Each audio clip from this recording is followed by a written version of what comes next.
This wasn't just a magazine.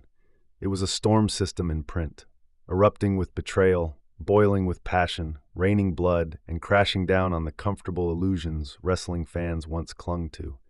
This was the issue that shook the ring until the ropes tore loose. July of 1989 wasn't just a moment in wrestling. It was an epoch shift. The pageantry of the 1980s was reaching its violent crescendo. The territories bled into the past, the national promotions ballooned into absurdity, but wrestling's main event stood at the crossroads with a camera, a cigar, and a warning. Watch closely. Everything's about to break. And it did. The collapse began with the megapowers. You've heard the story, Savage versus Hogan, a brotherhood burned to ash, but this issue sees it from inside Savage's cracked crown. The Macho Man wasn't jealous, he was haunted. Haunted by a spotlight he never truly held, by cheers that weren't meant for him, by a blonde demigod who smiled as he stole Savage's reign, his pride, and Elizabeth. Savage didn't snap, he was sabotaged. This isn't just the tale of a feud, it's a psychological horror, watching a man get erased one slow handshake at a time. Hogan didn't betray Savage with a punch. He betrayed him with applause. Then there's the tragedy of the Brainbusters, Arn Anderson and Tully Blanchard, the finest tag team in North America, flung into the circus of WWF. They weren't characters, they were craftsmen. They didn't dance, they dissected. And in this federation of neon giants and foam fingers, they were aliens. Bobby Heenan believed, so did the fans with memories. But this article says the quiet part out loud. Skill is dead weight in a land of gimmicks. Arn and Tully weren't built to be marketing. They were built to make you feel the snap of a suplex in your soul. And for that, they would be exiled. Across the Pacific and down under, the Bushwhackers were burying their past with every goofy grin. Once the sheepherders, violent and deranged, now they were cartoon cavemen. This wasn't reinvention, it was self-mockery. New Zealand's prodigal sons became punchlines in their own story.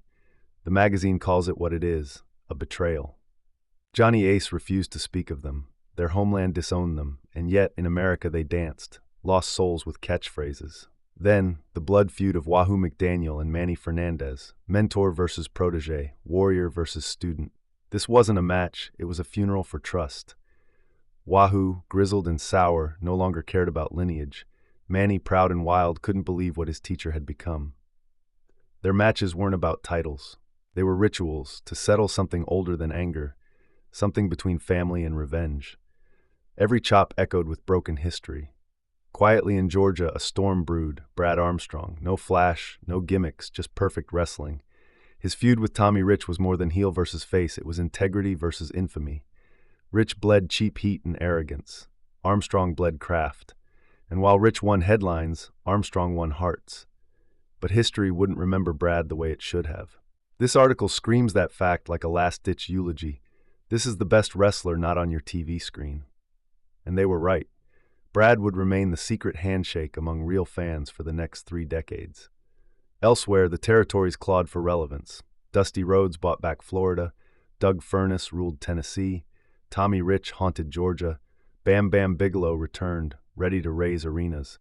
These weren't has-beens, they were regional kings. They weren't chasing WrestleMania, they were defending empires, ring by ring, town by town, fight by fight. Meanwhile, the Ultimate Warrior surged, but the article reads less like celebration and more like autopsy in advance. The Warrior was spectacle incarnate, explosive, chaotic, a living nuclear detonation. But could he endure? Could he tell a story? Would men like Mr. Perfect, clinical and cruel, or Ted DiBiase, cold and calculating, find the weakness beneath the paint? This magazine wasn't sold. It saw the cracks. It predicted the crash. From there we meet Mando Clean, indie beast and breakout star of tomorrow. He was no gimmick, just brute velocity. After destroying his mentor Johnny Rodz, Mando took the indies by the throat. No fanfare, no promos, just devastation. The magazine doesn't crown him, it warns us. He's coming. He will not play your game. He will break it. And then, blissfully, a detour.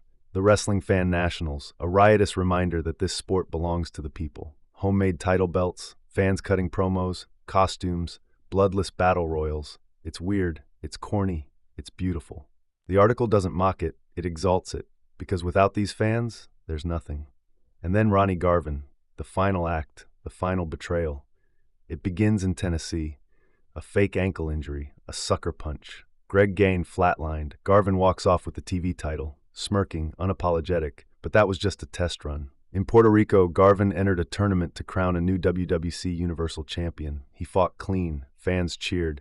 He shook Carlos Colon's hand in the finals. They put on a masterpiece until the leapfrog, the ankle twist, the hesitation, and then the kill shot. The hands of stone cracked Colon's jaw, and with it, the crowd's hearts.